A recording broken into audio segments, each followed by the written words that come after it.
Um, I just came back from New York like 2 weeks ago, and I was in Sainsbury's buying some shopping, and I was just singing. I'd been in Sainsbury's for like 20-25 minutes, and the whole 20-25 minutes I've been singing all the different new songs I've written.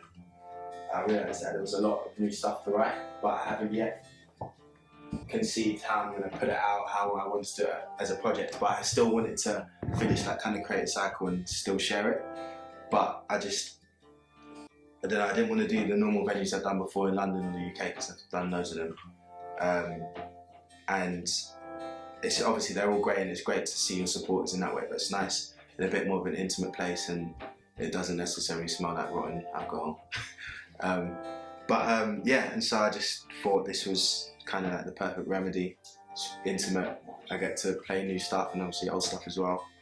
And yeah, it's just a bit more fun than doing, you know, the standard kind of circuit, but yeah.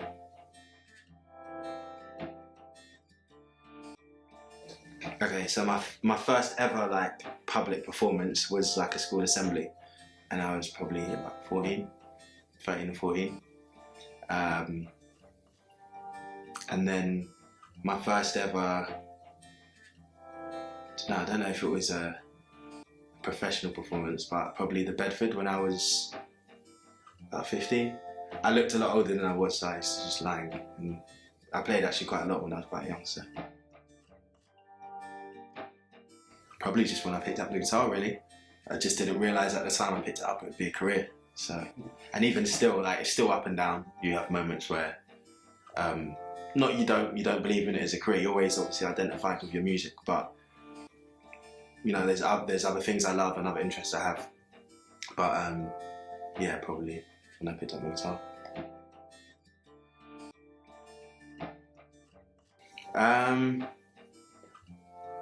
It's a long time ago now, so I probably couldn't say exactly, but I've always listened to a lot of Lauryn Hill. She's incredible. Nick Drake. Ben Harper's another guy I listen to a lot. Simon and Garfunkel. A lot of like traditional kind of American songwriters and blues stuff. It was cool, like two different experiences, like almost probably the two most opposite experiences. With Rizzle Kicks, it was cool. Obviously it's like you're playing huge venues, but the dynamic of the tour just by default of the kind of artists they are it was a bit different for me. So it was like just a different challenge. And then the Emily Sandé tour was just like almost, it's the kind of tour every musician wants to do, because you've got an audience that are listeners and kind of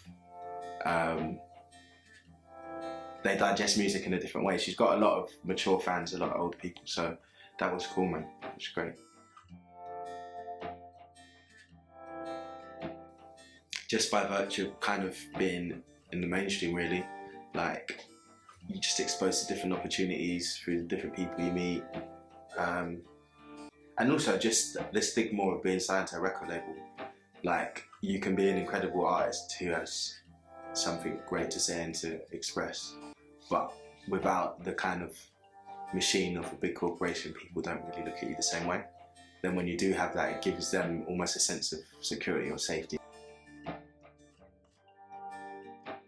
Yes and no, like, I don't think, I mean, we pretend in front of other people that we don't know our greatness, or sometimes some people do the opposite, but ultimately I think in our, you know, our quietest moments, we all have those moments of, not daydreaming, but you try and materialise in your head how far you can take whatever journey you're on. So I saw that and more, but then at the same time, there's some times where you're the opposite and you're really negative about what you do.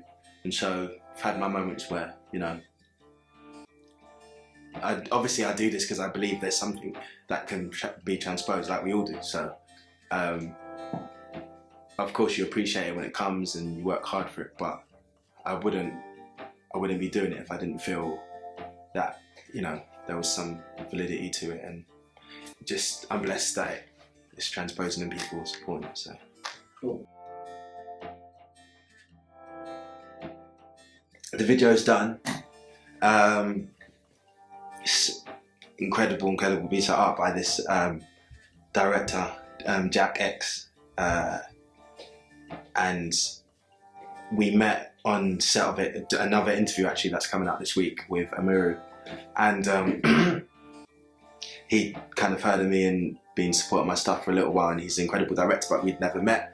Then we sat down and he'd done this kind of short film type piece, and we started discussing the concept of one of the songs in the EP, Set in Stone, and everything kind of just connected, and so we've worked something out together, and yeah, it's coming out this week, hopefully, if not next week. I just got the final edit today, so yeah.